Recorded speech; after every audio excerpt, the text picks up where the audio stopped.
I'm not really doing anything different to what I usually do. You know, there's so much to be done with this movie, musically. There's so many ways to go.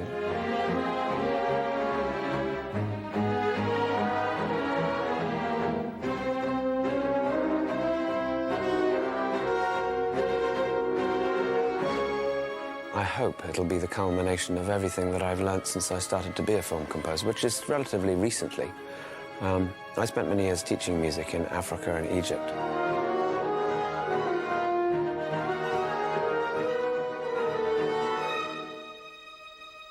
It was through my association with Hans Zimmer, who first inspired me. I met him when he was doing The Lion King, I think, and I couldn't believe what fun he was having with music to pictures.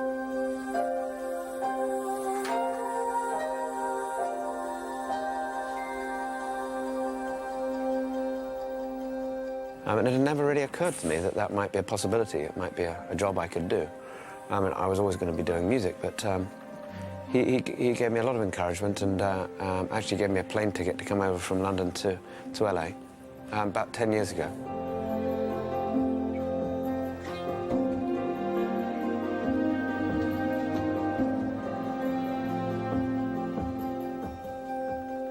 Having invited me over, and it was a case of, look, if I can do it, you can, which gave me a lot of confidence.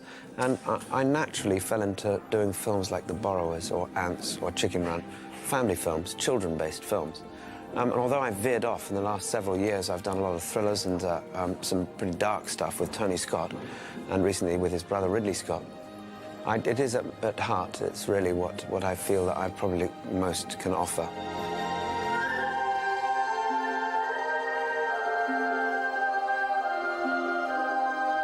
My parents gave me and my brothers the books when I was about 8 or something like that. I think there were 7 books on there, and we read through them all. And I love them, but I'm actually doing the movie not necessarily because I love the books, but because I was asked to do it by Andrew Adamson, who's the director.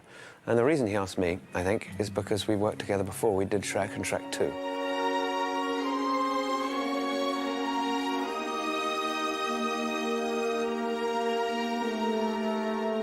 This movie is very different. It's also very much glued together with music. The score, which I'm responsible for, and, you know, well over 100 minutes of it. So if you think of, you know, 100 minutes of symphonic music, that's probably about 3 Beethoven symphonies in a row. It's kind of scary.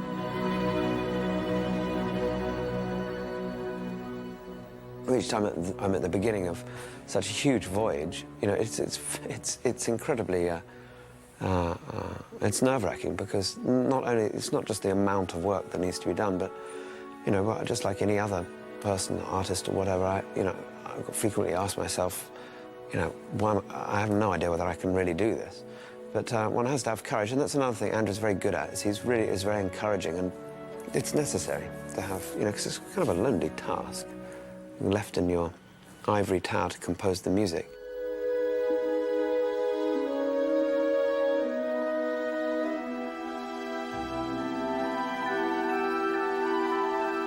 An editor, film editor, gets to sit with Andrew every day in the edit room. That's where they're cutting the movie. I don't know, I'm not saying his task is any easier than mine, but I don't want Andrew there every day, every minute of the day. It's going to cramp my style, but when he comes, it's really necessary. He comes and feels what I'm trying to do.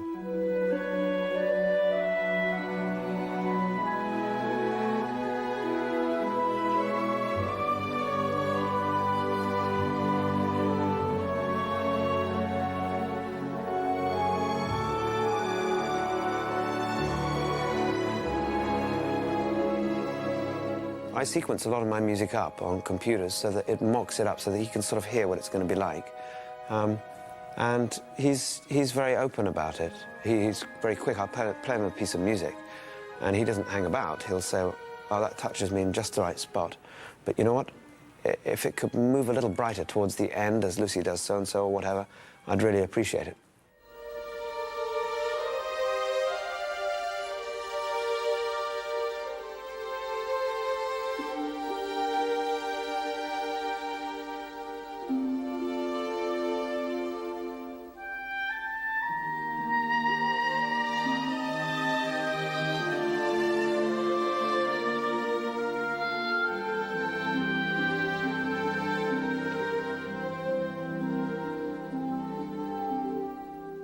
Well, we really don't spend too much time in World War II. We realise that right at the beginning of the movie we're shown the reason the children have to leave London, to go and stay in a house that isn't theirs, that they know nothing about.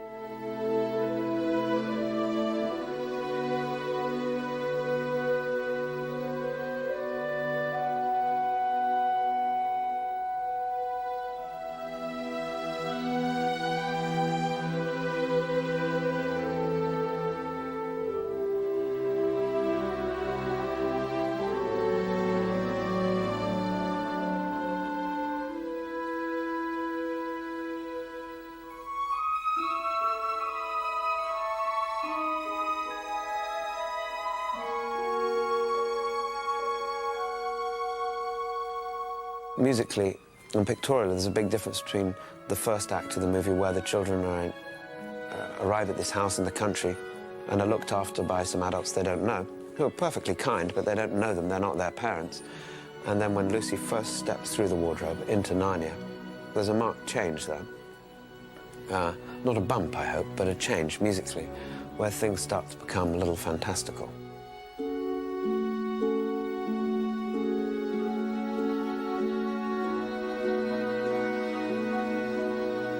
No one particularly knows what Narnia is supposed to sound like, so it was pretty nice to be able to start with a blank canvas and work and create it myself.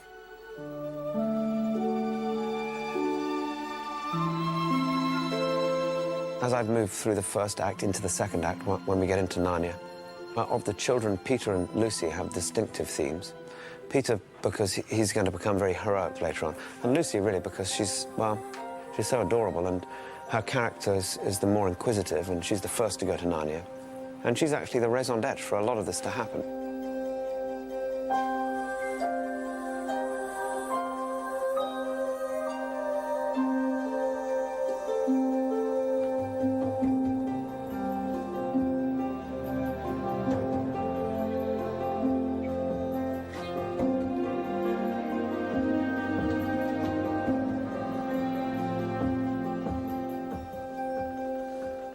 So those two, as a whole, they have a family theme, which we hear at the beginning of the movie. We're going to hear that become quite fractured and splintered as they pull apart and then come together at the end. And we have a theme for Tumnus, the fawn, because he's such a great little character. He's the first kind of strange character we meet in Narnia. A theme for the White Witch, clearly. A theme for Aslan. And a feeling for the prophecy. I wouldn't call it a tune. It's not got too many notes, but hopefully you should know it when you feel it.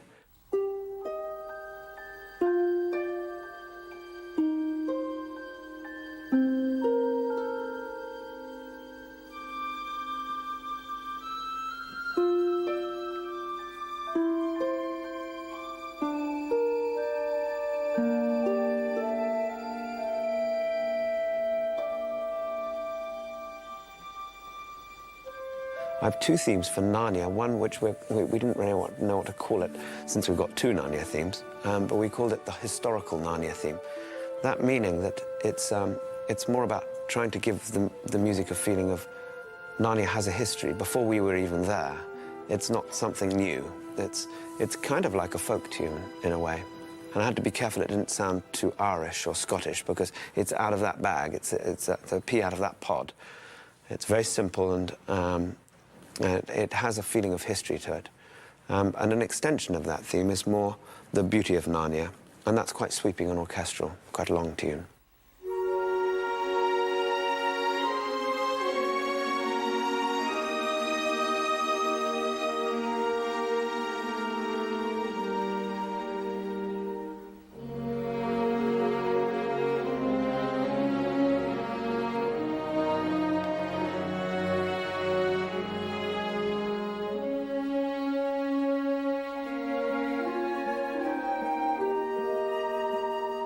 Although the orchestra, it contains all the regular instruments that you would normally find in an orchestra, quite often they're not the central focus of the music that you're going to hear in the movie. Perhaps they're accompanying some big drums.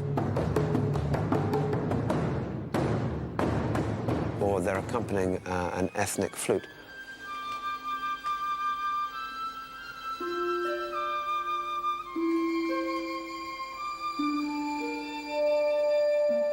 or in many cases, I've gone for some really sparkly sounds, and I had to dig quite deep. I mean, the piano and the celeste are very childlike, and they seem to fit Narnia really well, but they're quite generic. But the orchestra is the main thrust of the musical expression, and with its power and its sort of dignity, it would seem like the tool I really needed to use.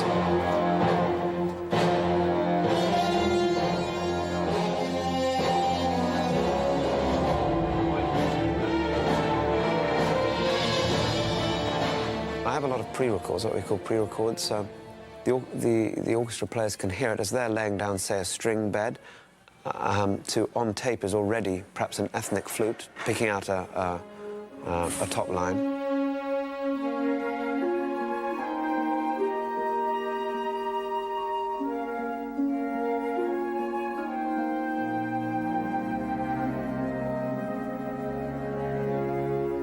Well, I've done a stack of animation and I've done a lot of live action, but this film is a bit of both.